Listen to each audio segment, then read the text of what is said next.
அடையாளத்தை எக்காரணத்தை கொண்டு இழந்துடாதீங்க. Don't lose your identity at any cost. ஆக்சுவலா நான் என்ன சொல்றேன்னா, மக்களே வந்து படத்துக்கு வரதுக்கு முன்னாடி சென்ட்ரல் பிரிசன்ல வந்து ஒரு ரியாட் நடந்துச்சு 1999ல. அந்த ரியாட்டை பத்தி கொஞ்சம் பார்த்துட்டு வந்தீங்கன்னா உங்களுக்கு வந்து இன்னும் படம் என்கேஜா இருக்கும். என்னன்னு பாத்தீங்கன்னா, அப்போ வந்து கிட்டத்தட்ட வந்து பாக்ஸர் வடிவேலு அப்படின்ற ஒரு கிரிமினல் வந்து இறந்து போறாரு ஜெயில. அதனாலதான் அந்த ரியாட்டே ஃபார்ம் ஆகும். கிட்டத்தட்ட 11 பேர் வந்து அப்ப இறந்து போனாங்க, இன்க்ளூடிங் 2 போலீஸ் ஆஃபீஸர்ஸ், எஸ்பி உட்பட இறந்து போனாங்க. ஸோ மிகப்பெரிய ரியாட் அது. அதை வந்து உண்மை சம்பவத்தை எடுக்கிற மாதிரி அப்படியே உள்ள என்ன நடந்துச்சுன்னு எடுக்க முடியாது. ஸோ அது கூட கொஞ்சம் கமர்ஷியல் எலிமெண்ட்ஸ் ஆட் பண்ணி ஸ்கிரீன் பிளேவா போட்டு அதோட மைய கதை தான் இது.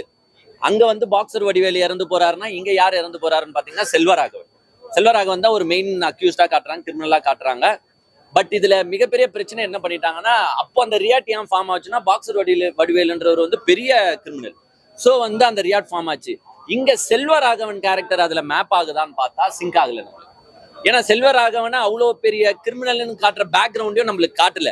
ஸோ ஒரு என்கேஜ் ஆகி பார்க்க முடியல. பட் செல்வராகவன் அந்த உடல் அமைப்புல இருக்காரா, ஒரு மிகப்பெரிய கிரிமினல் ரேஞ்சில் இருக்காரானா அதுவும் சரியா ஒட்டாதனால ஃபர்ஸ்ட் ஆஃப் ஃபுல்லா நம்மளுக்கு லேகா போகுது. இன்னொன்னு என்னன்னா, ஆர்ஜே பாலாஜி வந்து சிங்க் ஆகல. நம்மளுக்கு ஃபன்னி கேரக்டராகவே அவர் பண்ணிட்டனால இதுல வந்து ஏத்துக்க முடியல. பட் செகண்ட் ஹாஃப்க்கு மேல நிறைய ட்விஸ்ட் அண்ட் டர்ன்ஸை போட்டு சூப்பராகவே எடுத்திருக்காங்க.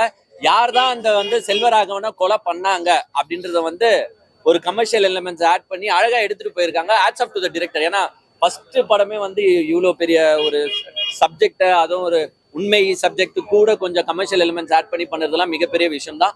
Hats off to the director. அதுவும் நம்ம ஆட்கள் உங்களுக்கு நல்லாவே தெரியும், அட்லீஸ்ட் உள்ள ஒரு 3 பாட்டு 4 பாட்டு போட்டு 2 டான்ஸ் இருந்தாதான் நம்ம ஆளுங்க பார்ப்பானுங்க. இங்க வந்து பாத்தீங்கன்னா உங்களுக்கு பாட்டே இல்லாம படத்தை எடுத்திருக்காங்க. 2 hour மிகப்பெரிய விஷயம், பாராட்ட வேண்டிய விஷயம். Hats off to the entertainer. நல்லா இருக்கும். வடசென்னை தான் அது எல்லாருமே ஒத்துக்குன்னு தான். நான் ஒன்றும் வித்தியாசமா பண்றேன்லாம் இவங்க பண்ணல. வடசென்னை எப்படி இருந்துச்சோ அதே மாதிரிதான் இருக்கு படம். அந்த சினிமாட்டோகிராஃபியோட வே பாத்தீங்கன்னா அதே மாதிரிதான் இருக்கு. தனுஷை ரீப்ளேஸ் பண்ணி இங்க வந்து ஆர்ஜே பாலாஜியை போட்ட மாதிரி இருக்கு. மற்றபடி ஒன்றும் பெரிய விஷயங்கள். Success is never ending, failure is never final. So இது மட்டும் புரிஞ்சுக்கோங்க.